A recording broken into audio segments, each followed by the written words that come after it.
नाशिक जिल्हाधिकारी कार्यालयासमोर सुरू असलेलं आदिवासी शेतकऱ्यांचं आंदोलन अखेर 8 दिवसांनंतर मागे घेण्यात आलंय। माकप आणि किसान सभेच्या नेतृत्वाखाली आंदोलन सुरू होतं, मात्र आता आंदोलनावर तोडगा निघालाय।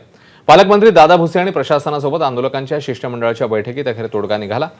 बैठकीदरम्यान मुख्यमंत्री एकनाथ शिंदेंनी आंदोलकांसोबत फोनवरून संवाद साधला। आंदोलकांना 3 महिन्यात मागण्यांची अंमलबजावणी करण्याचं आश्वासन दिल्यानं आंदोलकांनी समाधान व्यक्त करत आंदोलन मागे घेतलं। ह्या मागण्या ज्या आमच्या आहेत त्या 10च्या 10 मागण्या 3 महिन्यामध्ये पूर्ण करण्यासाठी करण्याची हमी पालकमंत्र्यांनी घेतली।